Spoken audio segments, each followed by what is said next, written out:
will become like us, you must subscribe. Now subscribe to the confused Adipose. Whew. Hello YouTube and people of the interwebs, welcome back to today's second video where I am going to be discussing tonight's episode of Doctor Who, The Haunting of... yeah, I still can't say it. Haunting of Villa DIADOTI. So, Jodie and her Team Gang fam have gone to visit Mary Shelley, Percy Shelley, Lord Byron, the whole group, which if you did GCSE English, you should probably know.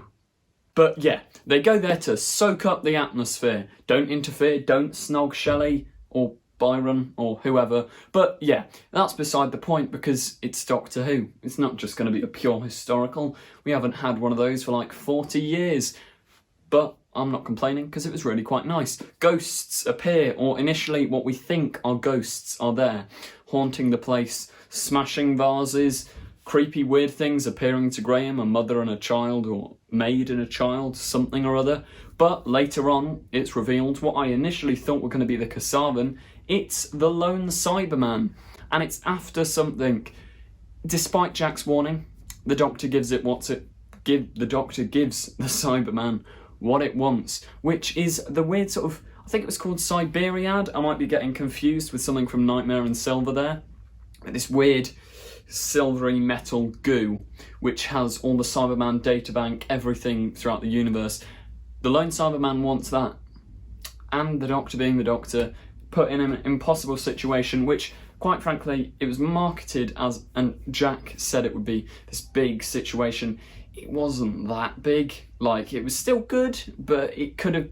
I thought it was going to be more, oh my gosh, a companion's going to die. I thought it was going to hold more emotional weight than just sort of, you can kill Shelley or you can let these people die.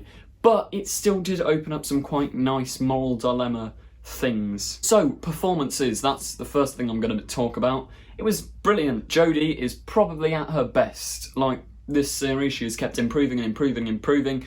She was phenomenal. Like, Chibnall and co need to give her more dark stuff to work with because her face, her frantic movement, her, like, sometimes even I can't win. It was perfectly delivered, perfectly done, perfectly written, fantastic. In fact, none of the actors in this episode, there was no cringe, there was no awful dialogue, there was no bad anything really.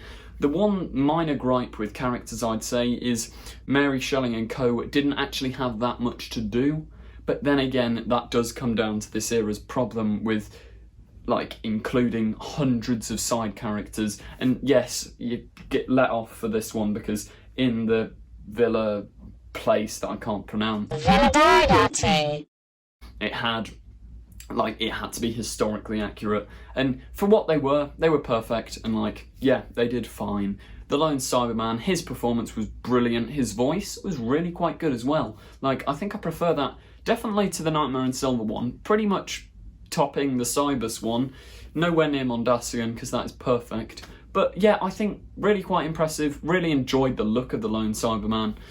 I really like Jodie's costume variant as well, and the period historical dress for the companions, which was lacking in Series 11, but it was great to see that again tonight. So yeah, that's always great. The overall plot, it was good. Yeah, I really quite enjoyed it. It wasn't amazing, it wasn't anything ridiculously special, but it was good, solid TV to sit down and watch on a Sunday night. Obviously, the first half of the episode is sort of tonally and everything different. Well, not necessarily tonally different, but it's a different setup for what we end up getting. And what we end up getting is really interesting and really complex and a nice idea. It's such an interesting thing to do with the Cybermen, to twist it and make it the half-human side. Like, we've had Bill and things like that, but Bill still never, like, fully let in the Cyberman programming, whereas this Cyberman, that moment where it was just like, yes, I have children, and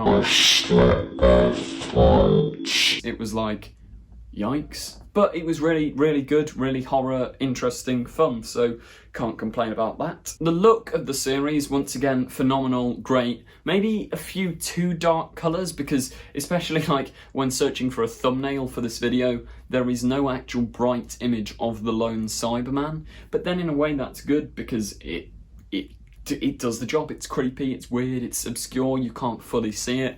I'm sure in latter episodes, the 2-part finale, which is constantly advertised by the BBC, we'll see the proper horrific face of the lone Cyberman. Graham's ghost, or ghosts, what were they? Was that explained? Did I miss something? Comment down below what it was, if I missed something, or could that just be setting something up? Or, because Jodie did say, well, maybe ghosts are real then. Is that a true comment, or was she just shrugging her off because she has other things to think about? Anyway, location-wise, I don't know whether they actually shot at Lake Geneva, but I think they did. That could be wrong, so don't hold me accountable if that is wrong. But yeah, I think locations were really great. Only problem is they spent far too much time in the house. And yes, that's the point of the story. They can't get out the house. They're trapped in there, almost like a base under siege sort of thing. But I would have liked to explore more territory, go somewhere else, see new things, because the look was really quite nice. It just missed that movement that Doctor Who usually has. The history aspect was really, really quite good as well. As I touched on at the start of this review, if you did GCSE English, you will have studied, well, depending on where you could have done A Christmas Carol, but most of us, including myself, did Frankenstein, Mary Shelley, all this, and it was a helpful, like, it was years ago that I did GCSEs, but it was helpful for people who might still be doing it. Also, like last series, The Witchfinders, that actually helped me in my history GCSE. So, Doctor Who, you're teaching kids history in a fun way, so well done for that.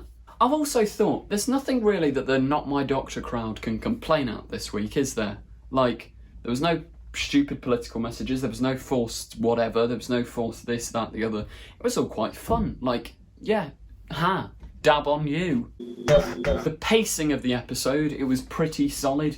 As I have touched upon, it needed to move a little bit quicker, I think. Like, there was no moment where I was fully bored and on my phone, but there were moments where I was like, come on, get back to the Cyberman, which is good because it does show that it is a strong, good, interesting villain, and yes, it's high concept and whatever, but I think the pacing could have been a little bit quicker and introduced the lone Cyberman a bit earlier on in the episode. So those are basically my thoughts on the episode, but as ever, I've got to delve into theories. What could happen and the questions we're left with, because while this is a really solid episode, I've got to it's weird to phrase, before I get into theories, I'm really enjoying Chibnall Who and whatever, but I've been recently rewatching Series 7, Series 8 of Doctor Who, and however much I am enjoying this, apart from Spyfall, none of it has properly captured the magic that Moffat and Russell T Davies' Doctor Who had. It's still really good, but it's not capturing that perfection, that perfect must-watch TV. It's still really good, and in a way I categorise it in my head Classic Who is what we call Classic Who. New Who, I'm going to call Eccleston to the end of Capaldi, and then New Who, in the style of New Earth, I'm going to say is the Whittaker era, because the music, the lighting, the colours, the sets, everything is quite different. The Doctor's dynamic with the companions is quite different. So it is almost like a new Who that we're in, and obviously I'd prefer New Who, but for what it is, I think it's really good, and I can appreciate the style that Chibnall is going for. But questions. Who actually is the lone Cyberman? Are we going to find this out? Is he going to be a character I could see next episode we get another side character, and at the end he becomes the lone Cyberman and then goes back in time, and it's all this big paradoxical loop thing that could be really interesting to explore. Or we could just be this is the lone Cyberman, he is who he is, deal with it. But there are still hundreds of questions that need to be answered. How's Jack coming back? Is he coming back? Because if he's not back this series, I will just jump out a window, because come on, you can't introduce Jack, because it basically makes the entirety of Fugitive the Dragoon redundant if that plot arc isn't tied up this series. Because the Ruth Doctor and all this, are we going to find out who she is? Where she fits in the Doctor's timeline? Because currently, I don't see how this cyber war and everything is going to link, but I'm going to trust Chibnall and go, surely you've got to link it all together. Also, I was really hoping to see Sacha Dhawan's master back, but that seems really incredibly unlikely at this point, which is a shame.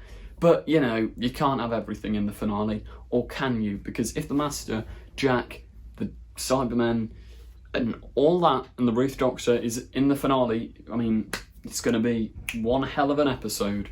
Also, the Timeless Child / Timeless Children, who are they? Because I'm pretty sure we're going to find out, seeing as the finale is called The Timeless Children.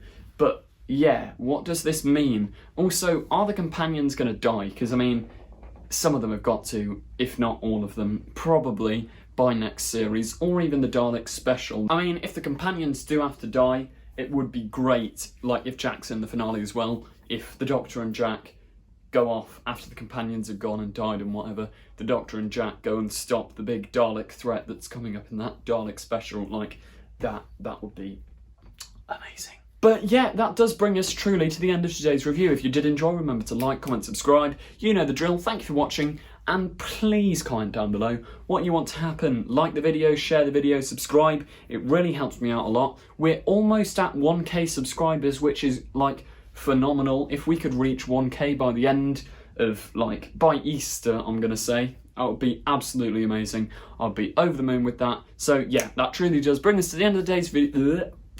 That truly does bring us to the end of today's video. Thank you for watching. Remember to like, comment, subscribe. You know the drill. Goodbye. Don't forget to click below. Subscribe to the Confused Adipose.